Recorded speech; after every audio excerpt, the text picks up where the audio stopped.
Yo, this is Deacon, the villain of CunninLynguists. And this is Natti, a CunninLynguist, gone off a big-ass cup of that Jigga Juice. Yes, sir. So I'm very happy and proud to say hello to Natti and Deacon of CunninLynguists. How are you guys doing? Doing good. Excellent. Doing very well. Thank you so much for being here, Natti. You and I got to chill for a little while back in Berlin, and we finally made it to this interview, so I'm glad you're here. Indeed. On a personal note, I'm a fan since the first album. I've been a fan, and I was only like 14 when it came out. Way before I was here on the radio, I had a hard copy, and it wasn't even distributed here in Israel, so it really is an honor for me to have you guys on the show. Dope. And you say you're outside of Tel Aviv right now?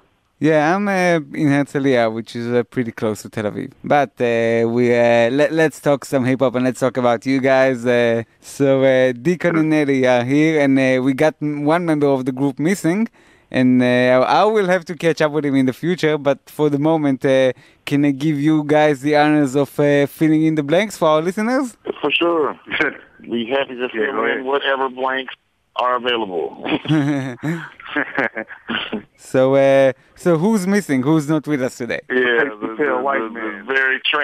the translucent one that we lock in the basement and force to make our beat that we rap to. so he's that's really black. His name is No, but we keep him away from the sun, so he's never able to tan. So that's why he's not here. He's like locked up. He's chained in doing beats. Chained in pretty much. No windows. So, well, Deacon, you and No, you first started the group. So how did you guys meet and how did you form into CunninLynguists? I live in Atlanta right now, but I'm originally from Kentucky. And No pretty much grew up in Georgia, the state that Atlanta is in. And I went to college down here. And when I was in college, I got to throw this open mic event. And I met a rapper that he was involved with through that open mic event, and at a future date, that rapper introduced me to No at this battle that was hosted by Outkast in Atlanta, and wow. That was around 1998, 1999, and not long after that, we started We'll Rap Food just for fun because we were both already in rap groups, but it kind of took off, and then Natti joined the lineup maybe about 3 or 4 years after that.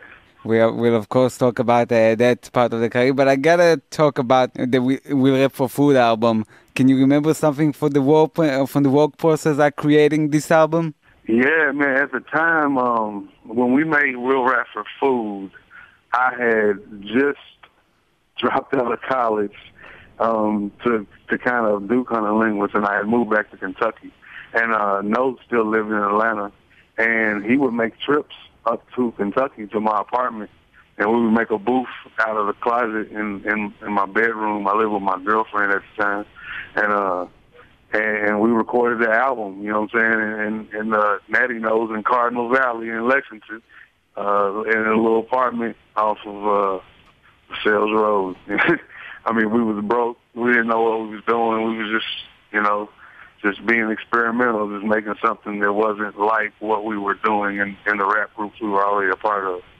So, when you came out with the first album, it seemed like you were the first ones since Outkast to come out of the South and represent that area with a different sound than what we were used to hearing from that area. Were you also feeling that as you were making the album? I mean, to me at the time, there was other unknowns making music that was outside of the norm for the South. It's just we were lucky enough to learn to utilize the internet before any of them. You know what I'm saying? So it's like we were able to build a fan base, a worldwide fan base via the internet. It was right when the internet was beginning, But there were other people in the South, and even in my own city, that were making music that was outside of the norm. I can't say. It wasn't a conscious effort. We weren't like, we're going to be different. That wasn't what we were doing. We were just making music, and a lot of our peers that, didn't really end up having careers as long as us, influenced our sound as much as we influenced theirs, Yeah, and shortly after you also came Little Brother, and since then quite a few others who made the name for themselves. Yeah, Little Brother is a great example, you know. So after the first album, well, you said Natti joined the group, but before that you also had another member. You had Mr. S.O.S. So how was it like for you becoming a three-man group with his addition and later with Natti's? For me, it was a relief because like I like to rap, but I like to do a lot of other things too. So like having the burden, it was a burden to me to be the only rapper in the group because I like to make beats. I like to do a lot of other things, you know. So like adding somebody to the group really helped me to be able to contribute to the group in other ways, you know. By the way, I was very happy to hear you guys reconnecting with S.O.S. also on the new mixtape along with Master Ace to do the format, just on a side note. Right. Yeah, I mean, we always stayed in touch with S.O.S. You know, I mean, we had, of course it was a odd period of time after he left the group, but we got over it, we grown, so. Why did he leave the group? It was just, some conflicts, artistic conflicts, few life conflicts, but it was mutual, and we went our separate ways. So after the second album, S.O.S. left, and Unity came in. How was it for you, like, joining the group? It was pretty seamless for me because at first it wasn't even being posed to me like I was joining the group. It was more like, hey, you want to get on some CunninLynguists songs? I was like, sure. And then after that, it became more and more songs, and then we couldn't ignore the elephant in the room. It was like, Natti's in CunninLynguists now. You know what I'm saying? Because he's on a bunch of songs. Otherwise, it would just be too many guest appearances. Yeah. It would have been a whole bunch of featuring going on at the end of each song, at the end of each song title, and that just looked tacky. So it made every song look like a mixtape. So you joined in the third album, and there was a change, but I think there were some more changes like after the second album from the point of view of a fan and a listener. Well, the first two albums seem to have like a little bit of everything, a lot of playful tunes like Thugged Out and Cub Scouts or Fucking With You. And starting from A Piece of Strange, it seemed that you started making the concept albums. Was that a decision that you guys made, or just a natural development in your work process? It was a decision, I mean, like the first two albums, like I said, especially the first album, we didn't plan on there being any more albums at all. I mean, when we made We'll Rap for Food, we just happened to be friends. We were going to press up like 50 copies and give them to people. And that's it. It just so happened that one of those 50 people was like, "Hey man, I'll pay to make it 1,000," and it turned into something. So like the first two albums, there was no direction. We were just making songs. We lived in different states. Then when we had S.O.S., then we lived in 3 different states. S.O.S. lived in Florida. I lived in Georgia. I lived in Kentucky. Then we tried, all moving to the same state, which was Kentucky. For Southern Underground, but we still didn't really have no direction. And like when we decided to really have a direction, that's when we kind of had a conflict with S.O.S. as far as our direction that we wanted to go. And Natti was around at the time rapping in another group that I was in called Kinfolk. And Natti's like me, we just super open-minded. It was like whatever, we'll fucking rap to rock, we'll rap the blues, we'll rap the jazz, we'll rap the whatever, we'll rap about whatever, And it's like, when we decided to do A Piece of Strange, we just wanted there to be a cohesive sound that represented us, that sounded Southern, that made people be like, hey, these guys are, like you said in the beginning, our first two albums didn't sound like we were even from the South. And it's like, we wanted to rep the South, And so it was definitely a conscious decision. Plus, once I joined the group, I was so country. It was we were unmistakably going to be a Southern group. So that alone really changed the sound. But about it. But do you guys miss sometimes making the fooling around songs? Let's call it that way that you used to do. I mean, Never Come Down, and a lot of songs we do on our Strange Journey mixtapes are to me in that same vein. We every now and then we do. We just don't put them on the album anymore. We put them on side projects and mixtapes. So can you go over your albums and like explain the concept of each one? I mean, We'll Rap for Food was just two guys on the street that were willing to make any type of sound for fans. Like, for real. That's what it was. It was bait. You know, we even said it on the first song. We're literally rapping for food. So when you give somebody money and will request a song, they're going to do it. You know, we were willing to do anything. Southern Underground, we were just kind of like a boom bap sound. That was really the only concept, boom bap. And then, you know, still kind of on the We'll Rap Food thing. We'll rap about anything. You know, be silly, we'll be serious. It's all over the place. A Piece of Strange, I'll let Natti take it from there, you know, since he jumped on the scene. A Piece of Strange was my first even time even thinking about delving into a concept album, especially with doing it as a group. But the fact that it just covered the cycle of a person's life, you know, I just thought it was an interesting subject, and it was very open, you know, because you can take a lot of twists and turns in it, just like life, still end up with the same result, which is death, because that's what happens, you know. But that album, and then followed by Dirty Acres, which, you know, me and Deacon feel like is our most Kentucky album. So it holds a special place with us, you know, because it's a really, really Kentucky album. It's super Southern for CunninLynguists, you know. Yeah. Is that our most unapologetically Southern?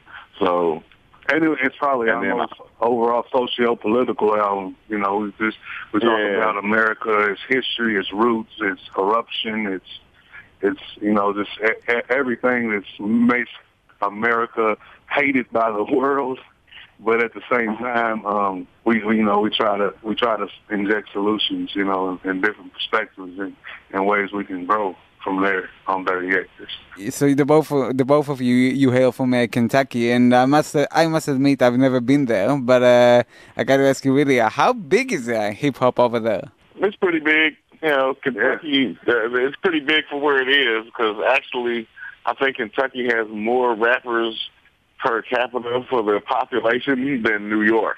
Really? There's a lot of people that rap here. Because when you say Kentucky, hip-hop isn't really the first thing that comes to mind. It's not quite synonymous, I would say. Yeah.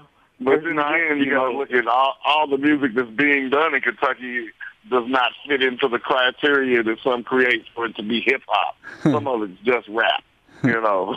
Yeah. So.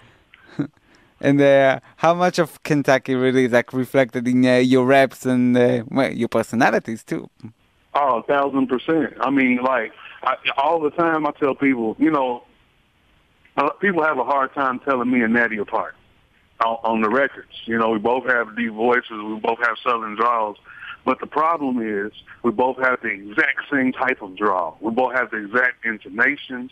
We use both have the same slang words. It's like, and there's nothing else for you as a listener to judge it by outside of Natti roots. But most of them are from the opposite side of the state. So they have a different draw, different intonations than us.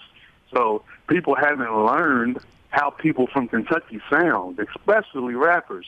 Especially black people, you know what I'm saying? Like serious. So, I mean, we're pure Kentucky. We're so Kentucky, it's ridiculous. Like, for real, but most people from Kentucky are, because we haven't experienced much outside of Kentucky, you know? And you mentioned it yourself, Deacon, in Mike Like a Memory, that you were, people were telling you you're just a Kentucky boy. Did you hear a lot of that over there when you were aspiring to be a rapper? Yeah, I mean, you know, I didn't really listen to it. Yeah, I know past that song and that lyric, I didn't think about it. You know, I mean, but, I mean, people didn't, like you said in the beginning, before the internet, people had no idea the power of it, you know. So, like, without the internet, I would just be a Kentucky boy with a tractor. You know, that, like from a metaphorical standpoint, you know. But, I mean, but, you know, people from Nebraska, from Wisconsin, people from Boise, I mean, I'm not the only person that's heard that. If you're not from Atlanta, New York, L.A., or Miami in America, people expect you to not be a superstar. You know what I'm saying? Like, and that's just the way it is. I can totally relate, because when I first got hooked on hip-hop, I would say, like, it wasn't really big in Israel. Through the internet, I really discovered hip-hop. The internet shrunk the world, Yeah. Just shrunk the world. So we were talking about Dirty Acres, and, I think that one song that really stands out on that album is KKKY. And how important was it for you, like, to do that song? That was a beat No made that he didn't even think was hot. And then me and Natti heard it and was like, nigga, you crazy. You know what I'm saying? It was the album was completely done. The album was completely done at that point. It was the last song we recorded. And I think it was like 2 days, three days to a week before the deadline. And we probably wrote and recorded that song in like an hour. Like it came so natural because it was Kentucky. The whole song's about Kentucky, We just it just fell together, It's the whole vibe of the song, the way you rhyme over there. It's got some anger and criticism, but it's also putting it down for your state. It's celebratory, you know what I'm saying, but serious, Let's go back to breaking down the album. So after Dirty Acres comes Honorology, which I hope I'm pronouncing right. But yeah, you did better than me.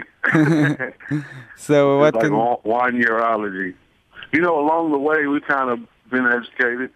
You know what I'm saying? And, when we came up with the album title, we weren't concerned with the pronunciation or the spelling. Like, we were such on our artistic shit. Like, that was the conversation we had. We was like, man, nobody's going to be able to spell this. Nobody's going to be able to Google this. And we was like, should we care? And the answer was no, we shouldn't. No.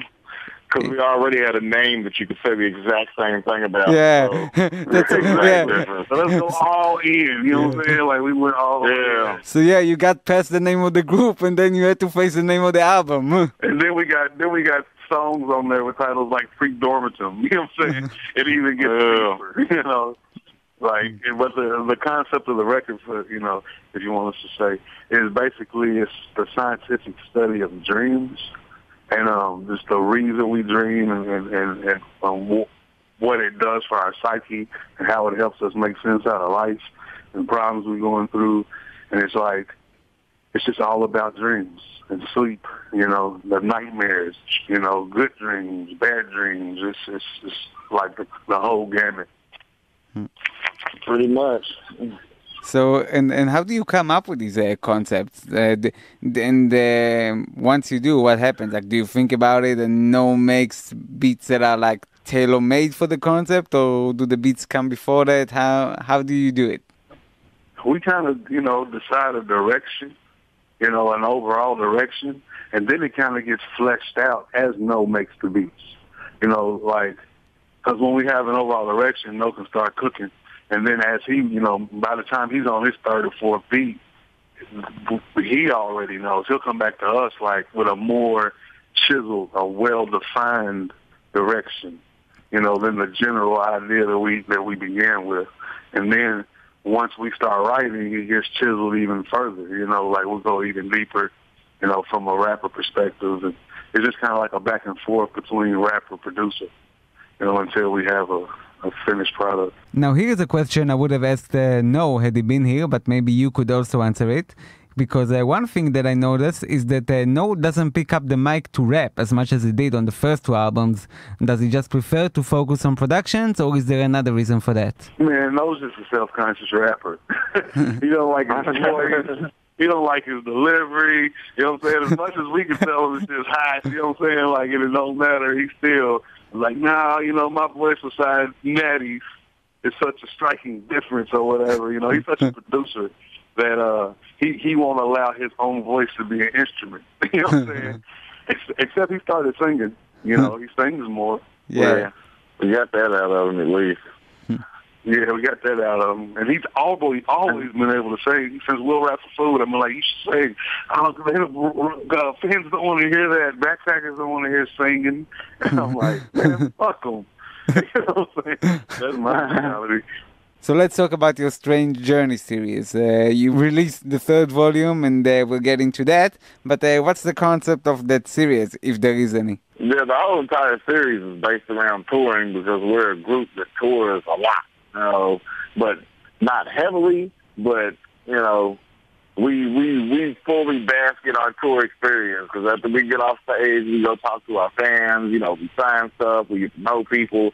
So we have a lot more emotionally invested into touring than a lot of other artists probably do. And that's what the Strange Journeys are basically all about, is the journeys that we've had on the road. And do you write these albums, these mixtapes, like while you're on the road? No. Some of them we have. Some of them we came up with on the road, but we ain't ballers. We don't roll in like a mobile studio or no shit like that. So, we can conceptualize all we want to while we're on the road, but as for actually recording it and putting it forward, we don't have the capabilities to do that. We're still real mom and pop with how we do things.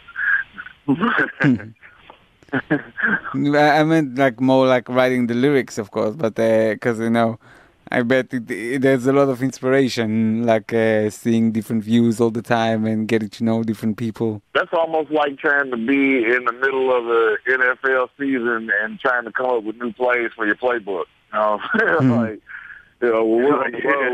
much that we need to concentrate on that has to do with being on tour. It's hard to even, when you find time to remove yourself, you don't even want to think about music. You want to think about sleep or eating something that's decent or, talking to your family, you know what I'm saying? You ain't been on the road forever. I love hip-hop, but it doesn't consume my life. I never... As a child, I wasn't a kid that was like, I grew up, I'm going to be a rapper. No, that was not for me at all. It just it was something that kind of took place. Yeah. It just kind of took place. I never once was like, I'm going to be a rapper. It just kind of never. You know what I'm saying? Never. So, This might sound crazy. Yeah, my dream was actually to see the world when I was a kid. And hip-hop was just a tool for that. Yeah, kind of heavy. Yeah, I didn't know rap would be the way that I did it, though. But I'm glad that I got to do it. And I've always just liked art, and like music has been the vehicle for it. But I never sit back and was like, I want to be a musician. Like, that never happened. But then it just, it sort of came out that way, you say. It just kind of came out that way, I mean, I always loved music. Always, from day one, but I didn't particularly love rap more than anything else as a child. I just like music, and hip-hop just happened to be the genre of our generation. So now let's talk more maybe about the new one, the Strange Journey Volume 3. What can you tell us about that? Strange Journey Volume 3, we put the S.O.S on it. It was the first one that had a complete concept from front to back. We also added in a social media aspect where we had our fans A&R it and make decisions on every single aspect of the record and help us, guide us to the finished product. The concept overall is about us leaving Earth. First two Strange Journeys was us traveling all over the world. The third one, we actually leave the Earth. We're actually in the third one, we are space beings, like aliens, that come from another planet to see if there's any smart or, what's the word, Natti?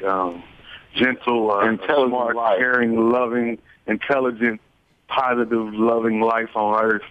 And at the end of our mission, we decided there is none. And the longer that you're on the planet Earth, the more that you're infected by its corruption. It's almost like a cancer that changes you and turns you into an idiot for the most part.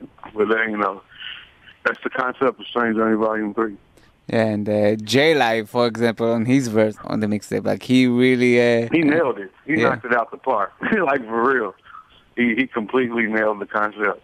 I mean, our journeys have blessed us to be able to work with a lot of people. One day I just wrote down all the people who have been featured on our Strange Journey projects, and it was like over 50 names, And like on this project, it's no different. That's where we really get our feature on, where we let people, like where we put people on the album, put people on our project is on the Strange Journey mixtape. And J Live Can murdered it. Everybody did, I think. You know, it's hard to have a lot of features and have them stick to the concept.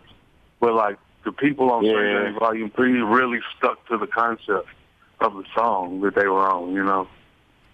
Yeah, definitely. Damn near everybody has space references in their albums and metaphors about, you know, damn near everybody does. Can you name the guest appearances? A$AP Rock, Murs, J Live, Sadistic, Tone Deaf, Substantial, Adele, the Funky Homo Sapien. You had Apathy and Self-Titled in there. Apathy and Self-Titled. Yeah. Ryan, Apathy and Self-Titled. So many people. Zumbi from Zion I. We have so many features when we do these Strange Journeys, which is super blessings that people we come across on the road that never even work with us like that. Blue, you know, from Blue and Exile, Yeah. the Heavens. Blues on the track. Yeah. There's so many features. Oh, and the track we talked about it earlier. A lot of features. Oh, and Master Ace and S.O.S. Master Ace. We got RJB2 on the beat. And all of these people were chosen by fans on this album. Really? Every single one of them, you know. Like, there were some people who were voted higher than others. You know, there were some people that we weren't able to get because, you know, maybe they were on tour or they were, you know, working on their albums or, you know, whatever the reason, like Brother Ali, for instance. But every single person on the album was chosen by fans. Trying to get them on that.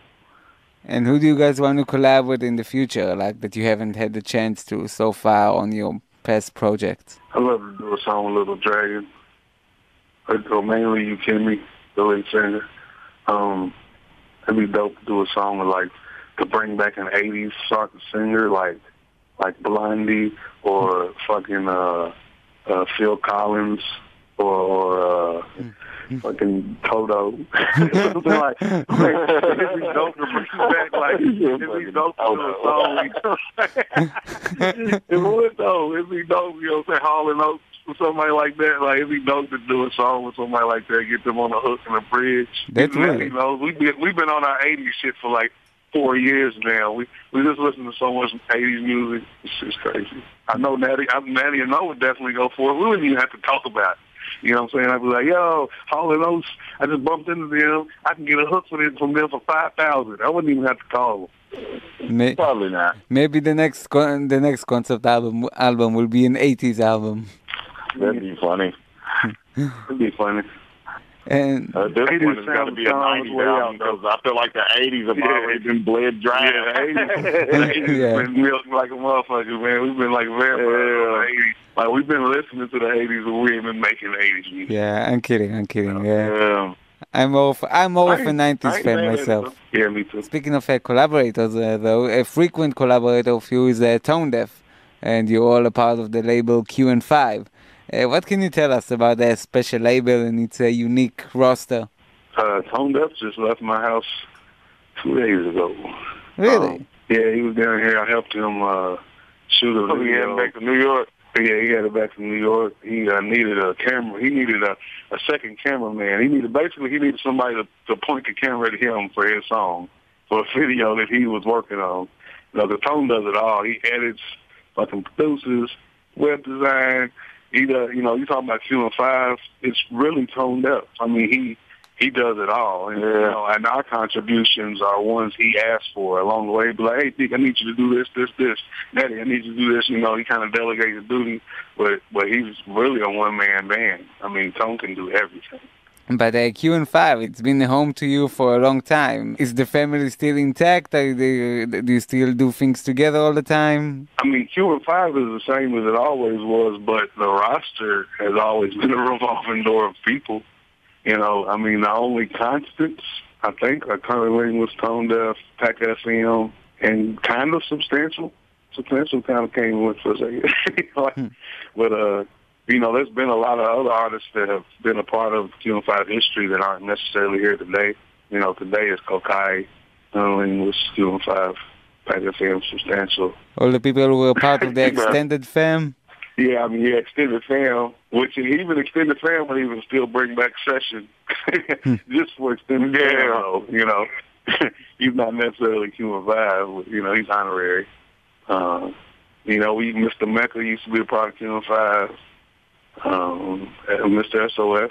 used to be a part of Cuban 5. Ken Folk, yeah. Ken Folk used to be in Cuban 5. Yeah. Cuban 5 has always been a family. I mean, it's a label, but more than a label, it's just a collection of artists. Like, we're the Justice League, or we're the Avengers. You know what I'm saying? Like, depends if you're DC or Marvel fan. We form together, but we're really all our separate entities, you know. And do you still do shows together, like you used to do these mega shows sometimes? Shows together. Are you guys, by the way, working on solo albums these days too? Oh, because I know Natti, you released one just last year. Yeah, and I'm doing another one. And I'm doing one too. Yeah, and Noah's doing one too. We're all doing albums actually. Before the next CunninLynguists project. You also collaborate frequently on your solo projects, don't you? Yeah, definitely. I mean, that's a given, like, for real. I mean, our solo projects are still like with CunninLynguists albums.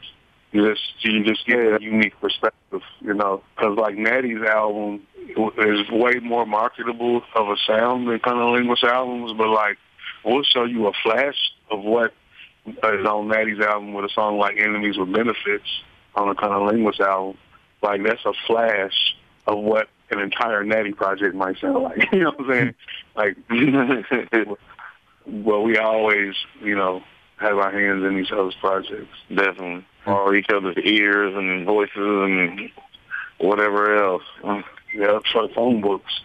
Natti might be cool with somebody I need on my record, you know what I'm saying? Or vice versa, you know. Yes, It's good that I think to hear you also kind of represent for the group also on your solo albums. Oh, yeah. That's important. You know, because ultimately we're going to sell our albums on CunninLynguists.com. You know what I'm saying? So you got to fit. You know, you got to fit. You can't leave. You got to still, you know, ultimately we just try to make art. So we got to make sure that when we do even solo projects that we don't get caught up trying to be trendy and trying to, you know, do what everybody else is doing. And then we still got to make sure that even though we're alone in our own bubble, that we're still making art. You know, that's just the key to us, at least. Who do you guys dig in, like, today's hip-hop? Who do you listen to? Honestly, I put it on Pandora, and I created Kendrick Lamar Station, and pretty much whatever. Yeah, Kendrick and Pop, you know, what they're doing is undeniably dope. I like what Danny Brown does. Danny Brown's dope. I like Danny Brown. Got some dope moments. Action Bronson's nice. Yeah, he's got some nice moments. Who else? Crit, of course. You know, Crit and Gibbs. Can't forget them at all. Homeboy Sandman. How about someone like Joey Badass? Yeah, I'm cool with Joey Badass. But, I've never been I'm not hip to enough of Joey Badass. I like Flatbush Zombies. I like Flatbush Zombies. Fuck it down. Yeah, Flatbush Zombies are real dope. Joey Badass is cool though. I don't want to knock him. There's a bunch of dope new rap coming out. I mean, there's always a plethora of whack motherfuckers, but there's definitely rap out there, you know. Yeah. You know, rap is the only profession in the world where, you know, the worse you are at it, the more money you can make. Yeah, pretty much. But I believe I believe that these days the mainstream situation is way better than it used to be. I don't know, like 10 years ago. It is. It's definitely better. I mean, because like the next generation. But people want to glaze over the fact, you know what I'm saying? In the 90s, you know what I'm saying? We had our shit too. There was just, you know, it was frivolous. It was nonsense. You know what I'm saying? It didn't make anything better. It had drama to every situation that it was played in. We had all that shit. You know, Chief Keef ain't done nothing that Master P didn't do what I'm about it. You know. And I loved Undoubted. Said it all and no living shit. So I can't fault anybody for liking what they like, you know what I'm saying? Yeah, but it's good now that the mainstream has like a lot of these kind of things. They still exist, but you also have someone like Kendrick that's making it big. So I think it's great to, that there's some lyricism in the mainstream too. Right. Now here is a question that I ask every foreign interviewee of mine, but that's like the first time that I get to ask it after a war. But still, I gotta ask it: is there ever a chance of seeing you guys perform here in Israel? In Israel? Yeah. I mean, if somebody could get us there, you know, like if somebody could work it out and get us there, we would come there. We would come there. You know what I'm saying? Like, we'll perform anywhere. You know? We're not concerned with safety. Like, if that's what you're asking, am I worried about dying, crossing the Gaza Strip? You know, like, no. I mean, I know it's possible, but, you know, there's certain things worth you know for, you know what I'm saying? If there's a hostage situation, we only really have to worry about because Black Americans have no currency. We have no value. Yeah, we have no value, fam. Yeah, nobody's taking us. They gonna fast take no from us.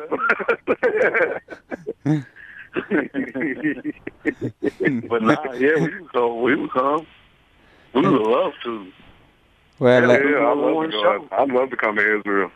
Well, Natti, I don't know if you remember the surprise interaction that we had with some other Israelis back in Berlin when we were like chilling, and all of a sudden some other people who attended the show just came and talked to you, and I realized they're also from Israel. So you know you have fans here. Yeah. Oh yeah, I mean, we're definitely down to rock for them. If somebody reaches out and comes up with what we need to get there and put on the show that we need to do. Yeah, it helps us with the visas and all that, you know, like, we will be there. And we will roll through your town like a tumbleweed. So Deacon and Natti, thanks for being with us here on Jigga Juice. Been great, and